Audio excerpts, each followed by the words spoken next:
So evening, everybody. Thanks so much for having me here.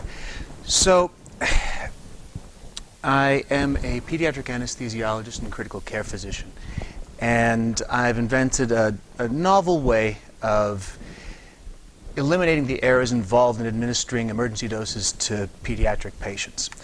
So the administration of emergency drugs to kids is fraught with potential for error at numerous points. Now, for a trained anesthesiologist, it's not that big a deal. We do it all the time. But for someone who's untrained, it's a rather fear-inducing situation. So I'll just kind of walk you through what, say, an average, heck, even an ER doctor who is trained in dealing with adults has to deal with if a child arrives to them. So you have a 6-month-old, say, 14-pound boy who arrives to the emergency room with no pulses. CPR is in progress, so they're doing chest compressions. Attach an automatic defibrillator, and it shows pulseless electrical activity. So there's little blips and bips, but there isn't any pulse. So it is time to administer epinephrine. So the crash cart's opened, and it looks somewhat like this. It's disorganized. There are syringes and vials filled with unit doses that are intended for adults. The syringes are unassembled, and the doses required for an infant may be fractions of a milliliter.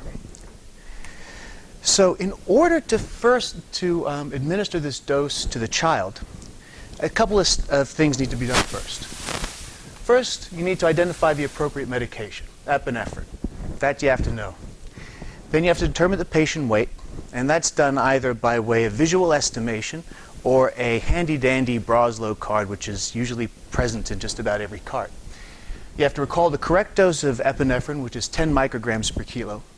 You have to multiply the dose by the patient's weight in order to determine the total dose you're going to administer. So that's 7 kilos times 10 micrograms per kilogram. So you end up with 70 micrograms. You then have to divide that total dose by the concentration of the medication you happen to have in the drawer, and you get 0.07 cc's. Then you have to draw that drug up from a vial and give it to somebody. Now, you have to do all of this while under the duress of having little Jimmy trying to die on you. Now, the process of administering the medication and drawing it up isn't a simple process either, because this is an adult vial.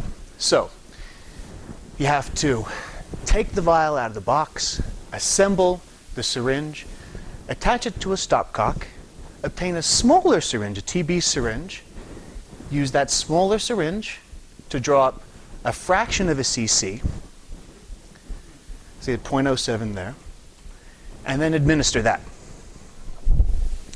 So this isn't just a problem that I'm familiar with and I'm coming up with. So research consistently shows that these errors are extremely common. In England, just as an example, there's about 50,000 pediatric dosing errors a year, and 10-fold dosing errors are not an uncommon situation. Each of these errors are associated with adverse events, and these events cost money and cause patient death. So, as by way of explanation, in a study done on about 5,000 patients aged 11 years or less that were treated by paramedics, drugs were administered to about 4% of them, and of the 360 administered doses, 125 were in error. So if you look at atropine, which is a medication used to increase heart rate, of the 41 doses given, 20 were incorrect. With an say again? No, just an incorrect dose. But the mean overdose was 400%. And the mean underdose was half of what they should have received. Similarly with epinephrine, which is also meant to restart the heart. About 65% of the doses administered were incorrect, with an average mean overdose of about 655%. So this happens, unfortunately, regularly, and in very large errors. So this leads to what I call math-mediated mortality, or death by decimal point. Okay? So when I say death by decimal point, it implies that a 10-fold error is something that occurs rather easily, right? So here's a tenfold dosing error in an adult. You got 10 boxes of epinephrine. There's your 1 box that you're meant to administer. To administer a tenfold dosing error, you got to put in a whole lot of effort. In a child, using exactly the same size syringe, you can make a tenfold error. It's very, very simple. Now, this is something that has garnered some sensationalized media attention of late. There's been a couple of studies that shows within the operating room, dosing errors occur in about 50% of surgeries. Although the paper was interpreted very poorly, and this is, of course, sensationalized, but still. You have a number of recent chemotherapy overdoses, and I'm sure most of you remember what happened to Randy Quaid's twins. Now, although these aren't emergency medications, they are still part of the issue. Now, this is a short video that I will truncate just for the point of brevity, but these are some of the resident anesthesiologists, kind of learning anesthesiologists that I teach each year how to administer medications and to rescue children when they're undergoing a code. I've just explained to them how to properly dilute epinephrine. Oh, no sound.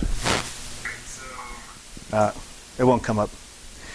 Anyway, if you heard the discussion, basically it takes all of these highly educated people multiple attempts to try to figure out the math. So what goes into making a dosing error? You've got effective errors. Basically, you got a whole lot of stress. You can't think under stress. You have cognitive errors. Basically, you forget the proper dose. You've estimated the weight incorrectly. You're making calculations without a calculator.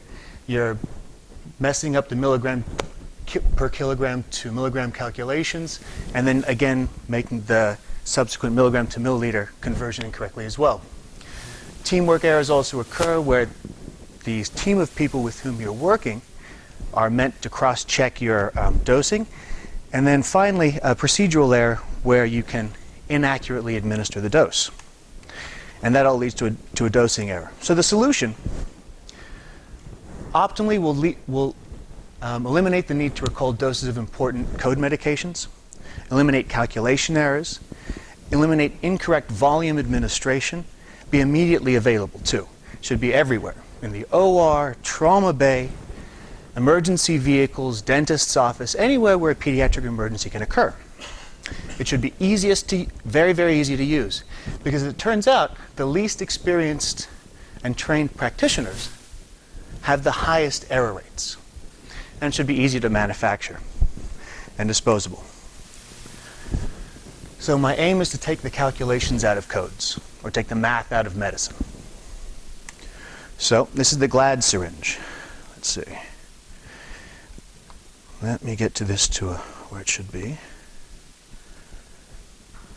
So basically what it is, it's a simple syringe with an outer housing and an inner housing. The label, you can't see it too well from here, but it's labeled with patient weight rather than cc's. And what this does, it includes basically on the label the calculation.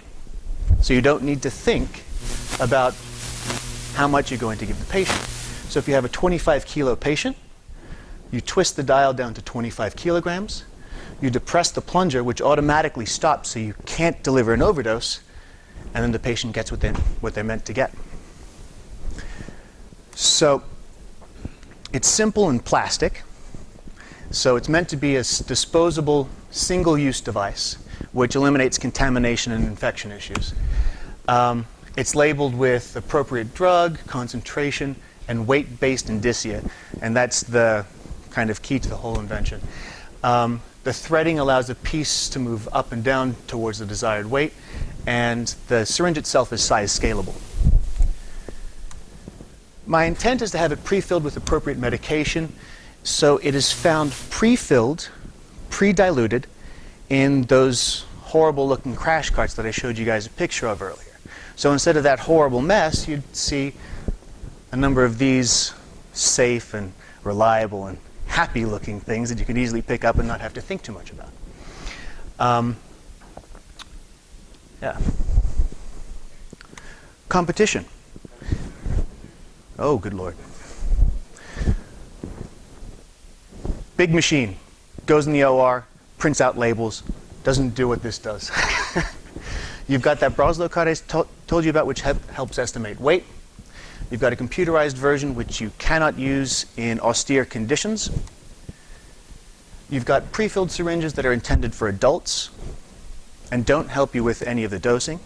And so it deals with affective disorders, affective errors, cognitive errors, teamwork errors, and procedural errors. So it basically gets rid of all drug dosing errors.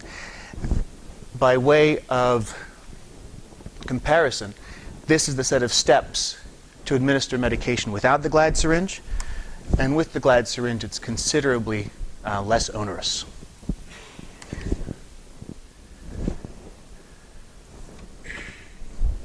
That's it? That's it. Yeah. Okay.